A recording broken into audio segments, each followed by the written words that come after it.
السلام علیک یا ابا عبداللہ کہ ہمارے شعراء اور شعراء سے اب خطبہ تک بات آ گئی کہ جب تک مجمع داد نہ دے واہ واہ سبحان اللہ نعرہ بلند نہ کرے تو ان کو تشفی نہیں ہوتی، آسودگی نہیں ہوتی۔ کیا بچپنا ہے، کیا بچکانا بات ہے۔ عوام الناس سے جو آپ سے کچھ سیکھنے آئے ہیں، آپ چاہتے ہیں کہ وہ آپ کو سکھائیں کہ آپ نے اچھا پڑھا یا برا پڑھا۔ تو یہ جو داد طلبی ہے نا ہمارے یہاں، داد طلبی کہ آپ ہماری تعریف ضرور کریں، سبحان اللہ کا نعرہ ضرور بلند ہو، یہ جب ادھر سے داد طلبی شروع ہوئی تو ادھر سے جرأت بڑھ گئی۔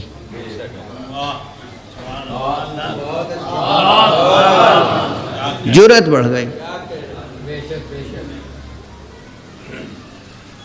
یہاں پر وہ آتا ہے کم سے کم، یا اسے آنا چاہیے۔ میں اپنی ذات کے لیے معافی چاہتا ہوں، میں تو ناچیز سا طالب علم ہوں، لیکن یہاں اسے آنا چاہیے، اسے آپ کو بٹھانا چاہیے جس سے آپ کچھ سیکھ کر اٹھیں، نہ یہ کہ آپ نیچے سے بیٹھ کر اسے سکھائیں۔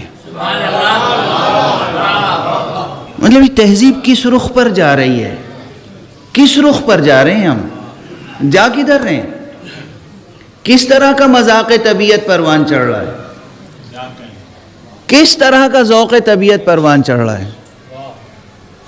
قوم اہل بیت کا کلمہ پڑھنے والی قوم قعر جہالت میں پہنچ چکی ہے، قعر جہالت، قعر جہالت۔ اس جہالت کو دور کرے خدا را۔ اگر جہالت کو دور نہیں کیا، دنیا بھی جہنم بن جائے گی اور وہاں بھی ہمیشہ ہمیشہ کے لیے جہنم ہی ہاتھ لگے گا۔ یہ دنیا جہنم بنتی جا رہی ہے ہمارے اور آپ کے لیے۔ کیوں؟ چونکہ ہم قعر جہالت میں گرتے چلے جا رہے ہیں۔ نہ مذہبی شعور بلند و بالیدہ ہے، نہ علمی اور سائنسی شعور بلند و بالیدہ ہے، اور اب نہ ادبی و شعری شعور بلند و بالیدہ ہے۔ تو رہ کیا گیا آپ کے پاس؟ آپ کے دامن میں کیا رہ گیا؟ نہ اچھے بڑے شعراء آپ کے پاس رہ گئے، نہ اچھے بڑے ادباء آپ کے پاس رہ گئے، نہ آپ کے پاس فقہاء رہ گئے، نہ آپ کے پاس اچھے بڑے سائنٹسٹ رہ گئے، یعنی رہ کیا گیا آپ کے پاس؟ احساس نہیں ہے اس پستی کا، احساس نہیں ہے اس تاریکی کا، کچھ بھی ذوق اور جذبہ نہیں ہے بلند ہونے کا۔ اللہ بعد میں سزا دے گا آپ کو، امیر المومنین علی ابن ابی طالب پہلے سزا دیں گے۔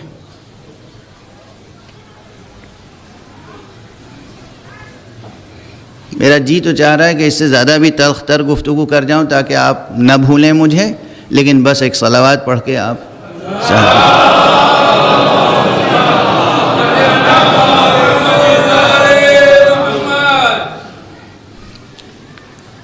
میں نے سب سے پہلا جو فقرہ کہا تھا آیت تطہیر کی تلاوت کے بعد آج، کہ قرآن مجید کی کسی بھی آیت کی تلاوت کریں، اگر پوری محبت و ارادت مندی سے آپ نے تلاوت فرمائی ہے تو اس آیت سے ہمیشہ نئے مفاہیم سامنے آتے ہیں، اور یہ اس فقیر کا تجربہ ہے۔ یعنی میں طالب علمانہ عاجزی کے ساتھ خدا کا شکر ادا کرنے کے لیے جملے کہہ رہا ہوں تاکہ طالب علموں کی حوصلہ افزائی ہو۔ میں اپنی کوئی علمیت کے اظہار کے لیے جملے نہیں کہہ رہا ہوں۔ نہ جانے کتنی بار میں نے 40 سے زیادہ مرتبہ آیت سورہ مبارکہ کوثر کو عنوان قرار دیا کہ سورہ کوثر پہ مجلس پڑھوں، اور ہر مجلس میں مجھے نئے نقطے نصیب ہوئے۔ کبھی ممبر سے بے فیض نہیں اترا، اپنی حد تک میں عرض کر رہا ہوں۔ مجمع کی پرواہ مجھے نہیں ہے، مجمع کی پرواہ کبھی نہیں رہی، اور اس کا ثبوت تو آپ کو مل ہی گیا۔ کہ اس وقت بھی میں نے آپ کی پرواہ تو نہیں کی، جو مجھے کہنا تھا کہہ دیا۔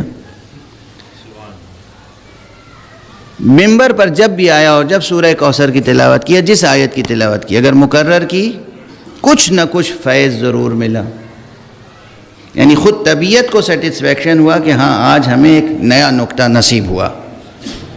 لیکن اب میری فکر یہ ہوتی ہے، یہ نہیں ہوتی کہ میں نیا نقطہ بیان کروں تاکہ آپ داد دیں، ویسے مجھے نیا نقطہ، نیا علمی انکشاف کچھ ہوا یا نہیں ہوا، میرا ذہن بلند ہوا یا نہیں ہوا، میری روح کو نئی غذا ملی یا نہیں ملی، میں نے آقا کے ہاں حاضری دی تو مجھے نیا کچھ ملا یا نہیں ملا۔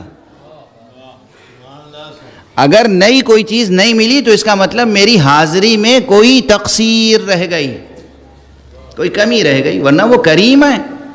ممکن ہے کہ ان کے دروازے پہ کوئی آئے، ان کی بزم میں کوئی آئے، ان کی مجلس میں کوئی آئے اور نیا تحفہ لے کے نہ جائے،